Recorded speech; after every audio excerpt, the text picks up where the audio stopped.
Hello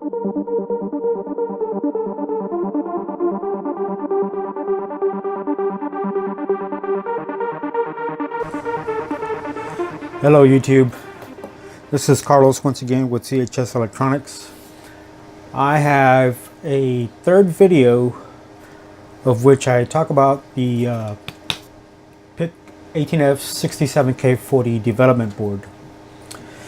Now, for those of you who have been watching along, it's been a while since I've made the last video, and that's because I've been pretty busy, but today we're going to go in depth into the board and what I use to control the board, at least for demonstration purposes. So right now, as you can see, it is connected to the new app that I've developed that I can use to control the board and control just about everything I want to do with that board. So let me just clear the screen, and you can see that any command I send gets reflected out on the little screen. And I've got everything working as far as what it needs to do. I got my Bluetooth programming screen, so I can click on this and put the device in programming the Bluetooth, and as you can see, it disables the regular communication screen.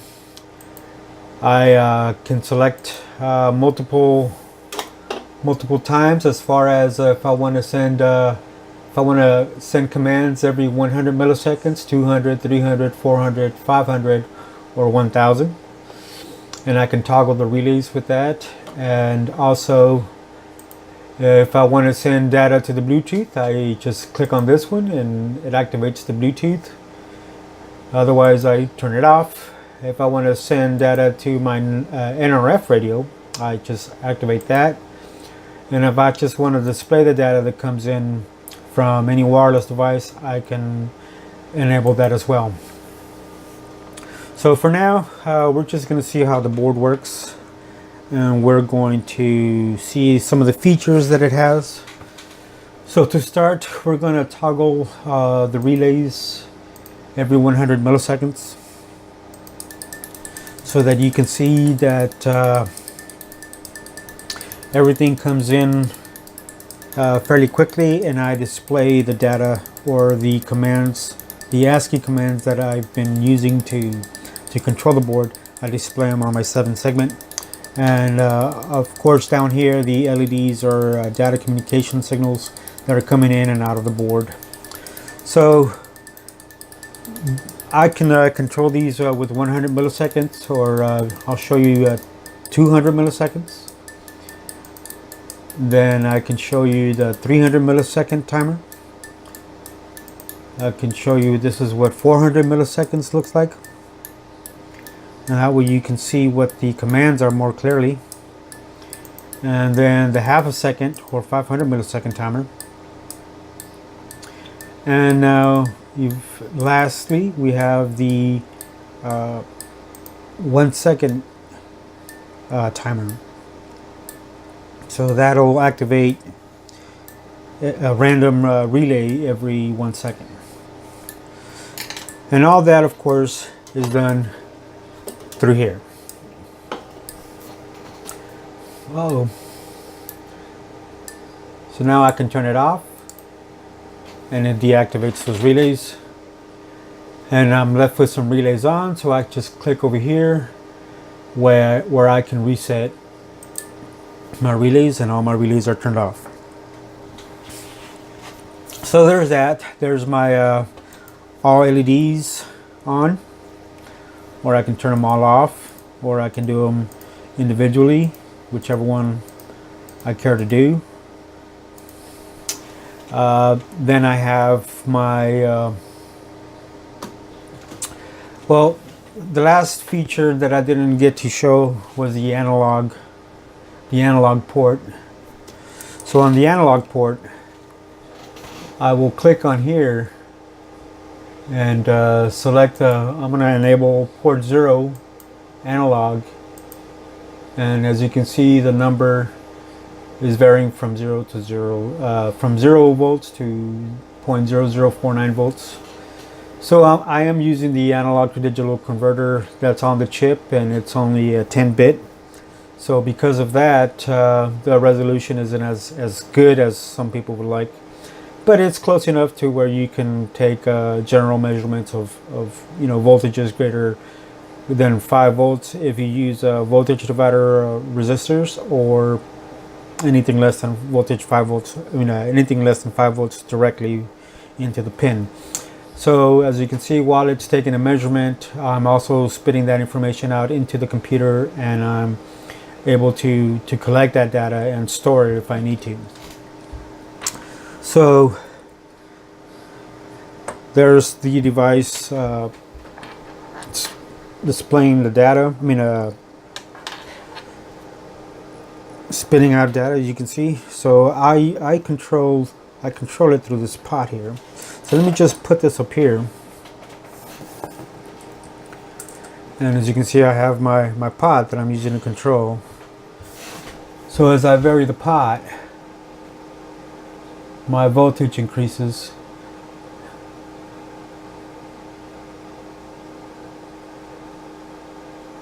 I can go all the way up to 5 volts, which measures at 4.9951. So I'm just using the pot to vary the voltage at the input pin, and I can display. Now I can use this feature on all of them.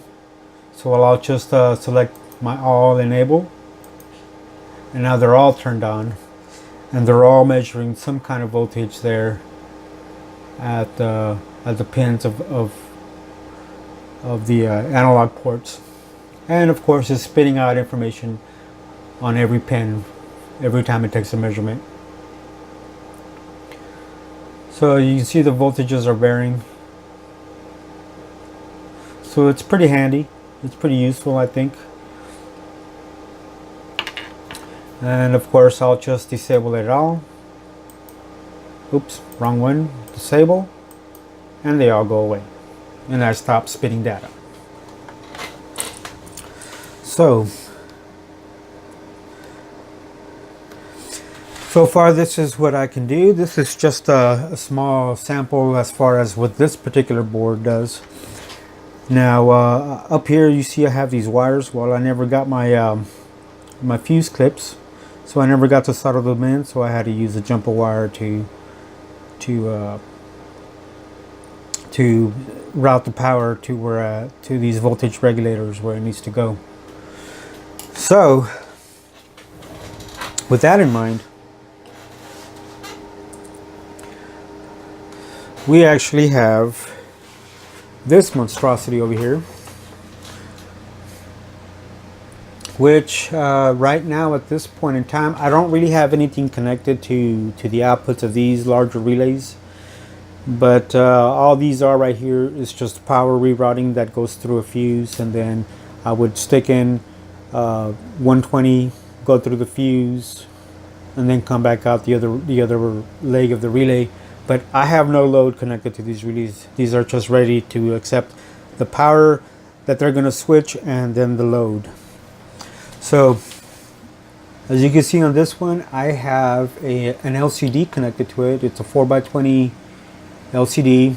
I have my relays connected to this transformer, which I rectified into 24 volts. I send it out to the relays, which powers the relays, and then I send that same voltage to these relays. So I switch the power of these relays through these relays, so that I can control these relays with these smaller relays and have everything isolated.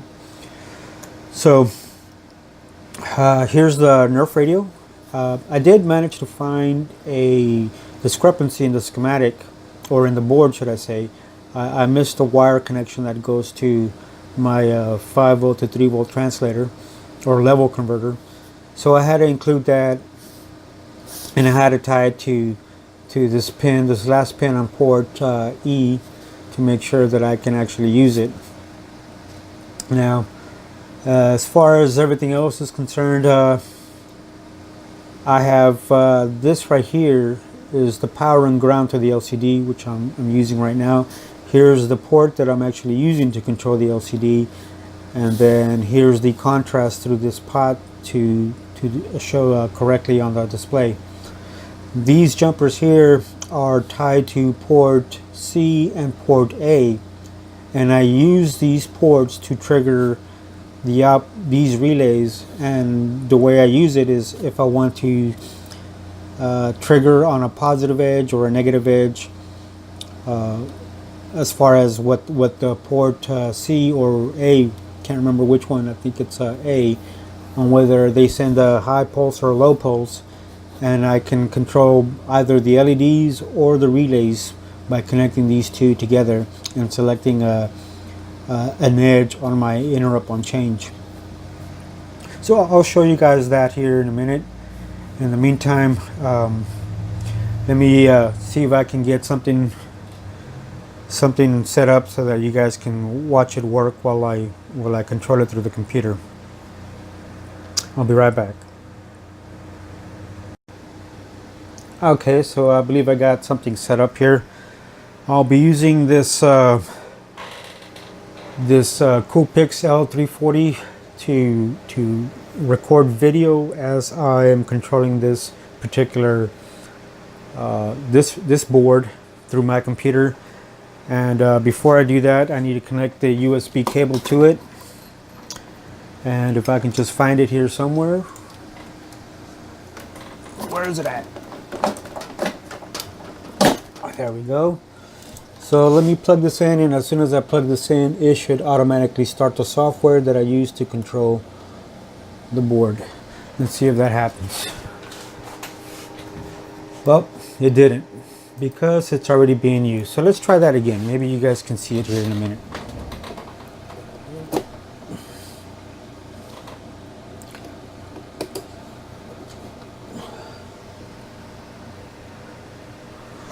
Well, maybe not.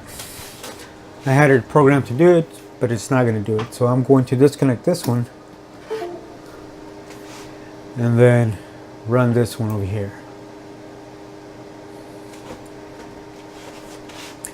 So let's see if it'll connect to it. Nope, it didn't like it.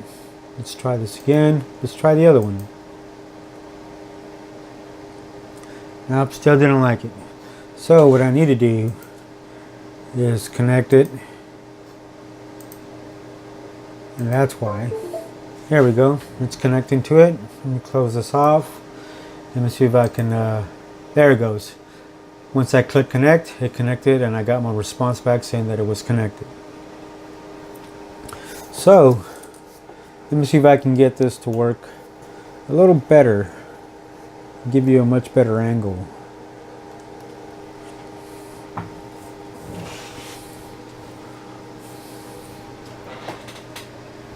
Give me 1 second here.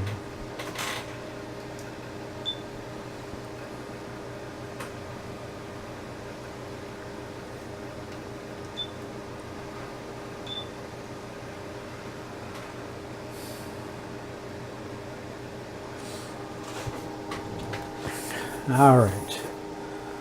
So now we have the system running over there. We're gonna click relay, and let's see if it'll handle, if it can document it. See, can we tell that it's running? Well, why don't we select something instead, and let's see if we can make them work.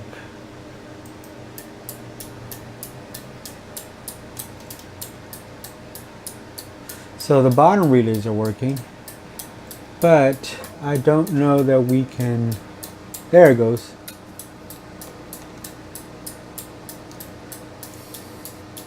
Now you can see that the larger relays are being turned on and off.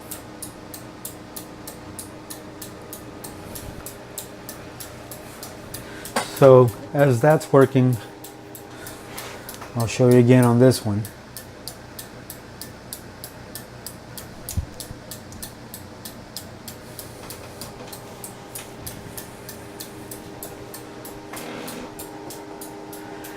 Now I can also control these relays through these LEDs, through the Bluetooth module, and I'll do that right now. Let me just turn this off, or I can just reset everything and turn it off.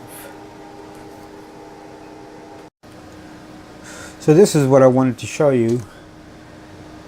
It says the system is online, the HC05 Bluetooth module is online, and the Nerf 24L01 is offline, and only because I don't have another module connected to that board. But as you can tell, my Bluetooth LED is solidly on, the one on top, and that's the one that tells me when I'm connected. So there you go. Now you can see what I see when I'm doing that.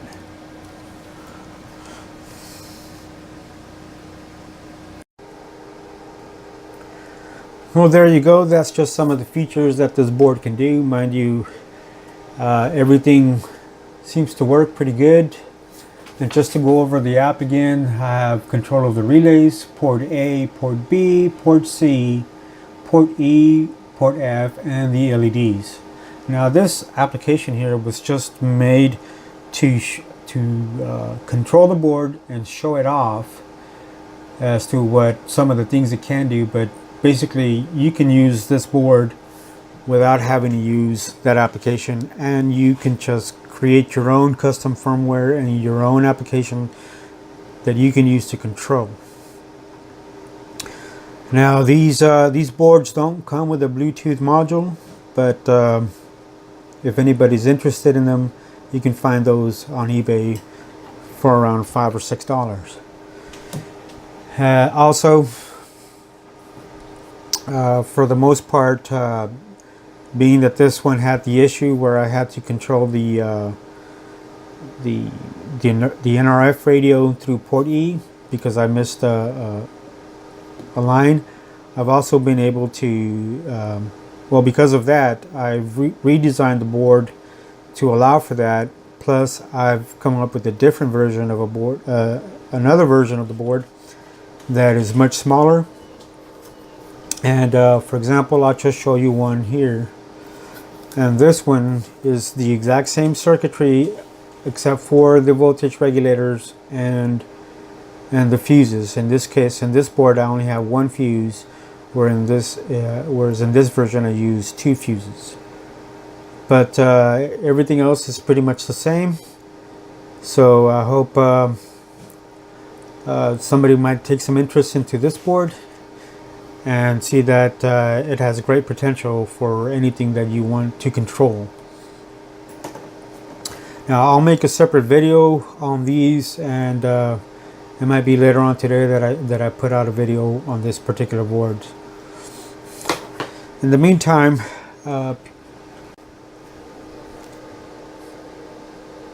here's the layout of the board on Eagle. Here is the physical board again, and here is where you get to see it in action on a panel that I got from my work, and I was able to convert it to use as a working model with my board. Anyways, thank you YouTube. Thank you guys for sticking around and seeing what I got to show you guys, and I look forward to making another video, and it should be coming out here pretty soon shortly. Thanks again for watching, and as always, I hope you liked the video and subscribed if you haven't already, and I'll see you guys on the next video.